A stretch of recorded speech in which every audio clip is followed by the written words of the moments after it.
Hey there, it's Jamie. Just checking in. Y'all wanted me to start a channel, so here I am. I'm just gonna give you like a little backstory, a little bit about me. My name is Jamie Ballard. I come from a little town, Sydney, New York, in upstate. My cat is chewing on my charger cord. Chunks. Um, I am one of seven. I have four brothers and two sisters. I have up teen nieces and nephews and great ones. Uh, sorry. Honestly, they're what have saved me time and time and time again. I don't think they truly comprehend how much they mean to me, and I never thought that you could love somebody so much. And each and every single one of them are different, and I love them all for different reasons. And when I get low, I just think about them, Aunt Jamie, and they truly mean the world to me. Um, my family is the most important thing to me besides God. There's been times when I've wanted to give up, and I roll over and I see Audra, and I look at her face and I see the kids, and I just thank God for how blessed I truly am. I never thought that I would make it this far. I never thought that I would have everything that I have. I'm so lucky. Um, I think we take for granted so many things, and I think family is one of the biggest things we take for granted. It's always, I'm busy this day, so we'll do it tomorrow, and then tomorrow comes and you're busy. And we just had a family reunion on Sunday, and just seeing everybody filled with my heart so much. It was just so amazing to be with family like that. It's been a little while since it's happened, and just watching my dad play with the great grandkids. Like, you really don't understand how much people mean to you until you're sober and you find yourself looking at them. My dad is such an amazing man, and he should have given up on me so many times. I was not an easy kid. My mom and dad definitely had their hands full,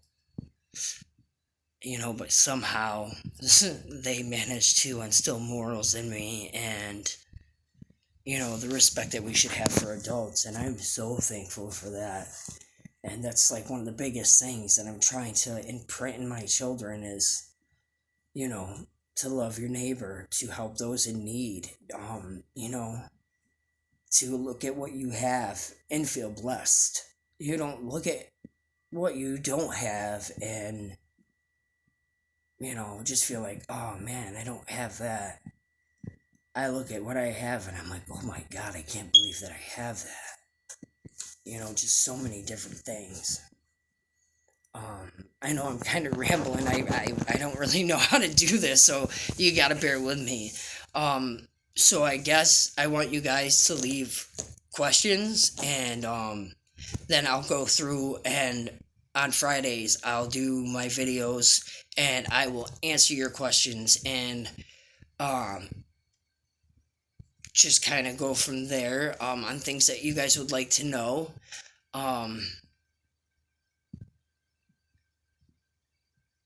this last time that I was using, I was such a functional addict that nobody had any idea that I was using again. I had surgery on my shoulder, and so I was on pain medicine again. And, pain medicine, you start feeling that feeling and that warmth that opiates give you, and you just are like, wow, it feels so good not to care. And I started to walk away from God. And at that point, I knew I needed help because nothing is more important to me than God. Not even my family. Without him, they wouldn't be here. You know, without him, I wouldn't be here for them. So it was really difficult to do that. Being so alone, nobody knowing. My parents just opened their house and they have saved me so many times. And I just think about when I was younger and stuff, and how disrespectful I honestly was towards them. And I can't believe that they still have so much faith in me.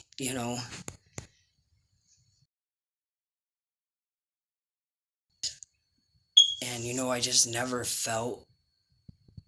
felt it. Um, and I just want my dad to be proud of me. And now I see him with my kids. And I see the way that my mom looks at them and smiles. And the way that they get along with Audra. And my dad tells people about me. About how good I'm doing. And that's the only thing that I've ever wanted. It's just for my dad to be proud of me, and I can't tell you how amazing that feels.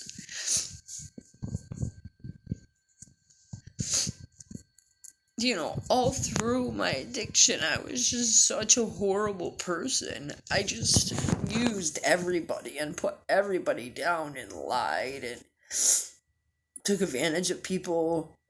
And my dad is such an amazing man. Like, he is the most humbled person that I've ever met in my life. And, my parents are getting older, and I was always so scared. I lost 5 years. I lost 5 years of them being younger and active. And as much as I don't regret my prison sentence, because that's honestly what changed me, that's when I was able to realize, people died, and you didn't have the chance to say goodbye. You didn't have the chance for anything like that. It was so surreal. It didn't seem real because you weren't home and you weren't going through that. Talk to my parents on the phone and they'd tell me stuff, and I would be like, oh my God, that's so sad. But you're so guarded and have such a wall up while you're locked up that I guess nothing really hits you. I'm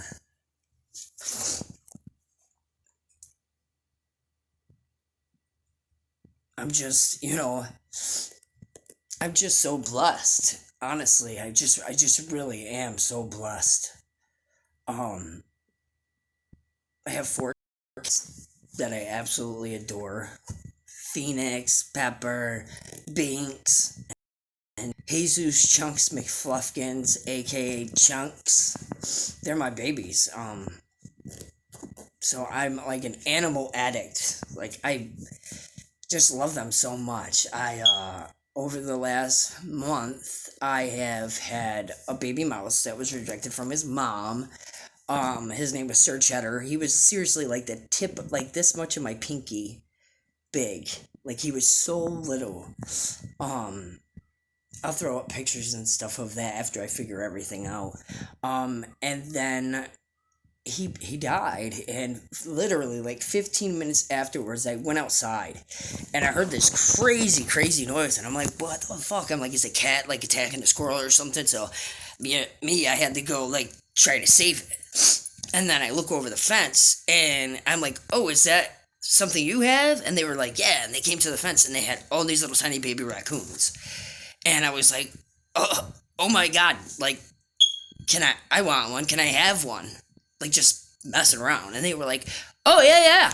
So they passed me a freaking raccoon, a 5 week old raccoon, over the fence, and I named him Mikey after my nephew, and oh God, was he such a joy to have. It was upset that in New York State you can't have them as pets. They will come into your home and euthanize them. So we found a rehabilitation center to take him, and we are allowed to, see him whenever we want to. But he's in heaven right now. Like, he's got all these other little baby raccoons that he can play with and stuff. So that was like the one of the coolest experiences I've ever had. They are like little puppy monkey babies. Like, you really had to feed them with a bottle and burp them, and like, the bathroom thing, and then he slept in bed with us. He curled right up. He wouldn't leave my side for nothing. And they like kneaded on you like cats do. So that it was just a really cool experience. And then when I was at work, like a week after that, I heard baby birds in the rafters. So got on the forklift. They raised me up. I went through the ceiling. I found two baby birds. It was Fred and Ethel Mertz. So we had them for a couple weeks, and I fed them or whatever, and then they were just looked so sad. So I let them go, and the next day I heard them, and I said, "Oh, what are you babies doing? Come here!" And they really came back. Oh, and they just looked so horrible, like they hadn't slept or ate. So I brought them home again, and poor Audrey's like, dude, like, I thought they were gone. Nope. So we had them for another couple weeks. They weren't eating on their own yet, so I was very concerned about that. I didn't want to set them free and, set them up for failure. So we had them for a little while longer, and then one morning they wouldn't eat. They were so depressed. So I just, I let them go outside, and I hear them every once in a while, and they fly, so I can see where they are and stuff, and I just need to save animals. It's my whole entire life. It's been that, like, moles and cats and dogs and whatever, babies, whatever. I'll tell you that story sometime too, about me finding a baby in the middle of the night. That was pretty crazy. So I just love them. I just love them so much. Animals are so cool. They're so great. They really are so loyal. They love you, and they don't care about anything that you've done or,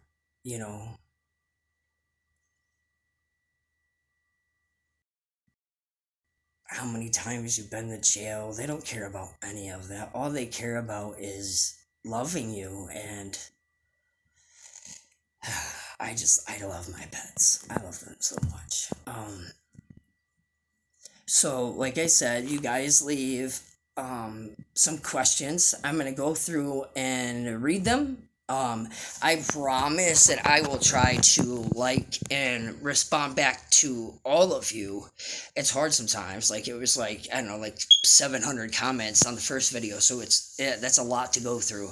But I also don't want to answer everybody's questions that you'd ask in the comments, because I want to save that for my channel. So you guys come up with things that you want to know, different videos that you'd like me to make. And we'll just go from there, and I will try my best to be as honest and transparent as I possibly can be. I thank you guys so much. You guys really touched my heart with all of your comments, and, that really is a big part of my life is trying to get over things that I've done and people that I've hurt, and I hope one day that I will be able to see that girl and just do something for her. And I hope that, maybe she can see this and know that I really am so sorry. And I mean, if she wanted to punch me in the face, I'd let her do it. Um, but I thank all of you that know that I really meant what I said, because I mean, it eats me up. It's one of the hardest things I've dealt with through my whole entire addiction is just reliving that time. Um, and it's just rough. I don't like to talk about it. It's very hard to talk about. Um, but like I said, I'll try to be as honest and transparent as I possibly can. Um, I love you all. I thank you all for your support. Um, Questions in the comments. It's Jamie Lee Beth, all one word, JamieLeebeth,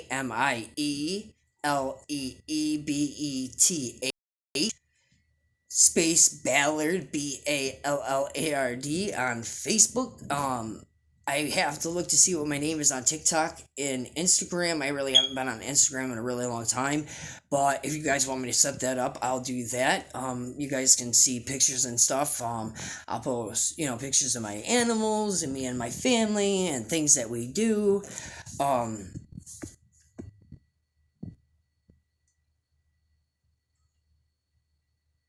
Just don't give up on yourself. Anybody fighting addiction, you are worth it. I love you. We can get through this together, because your past doesn't define who you are. It may change who you were, but you are better today than you were tomorrow, and I hope you all know that. And just God bless all of you. Anybody that sees this, I hope God touches your life. I hope that I can help you in any way that I can. A lot of people, you can ask, I will message you back. If you send me a message, it might take me a little bit to see them, because they'll be in a message request, so I don't see them right away. Sometimes I'm really good at getting back, I'm really bad at getting back. But if it's like serious, like you really need to speak to somebody, just put 911, and then I'll see that, and I'll know that you really need to talk to somebody. I love you all. Thank you all for your support. Have a good day.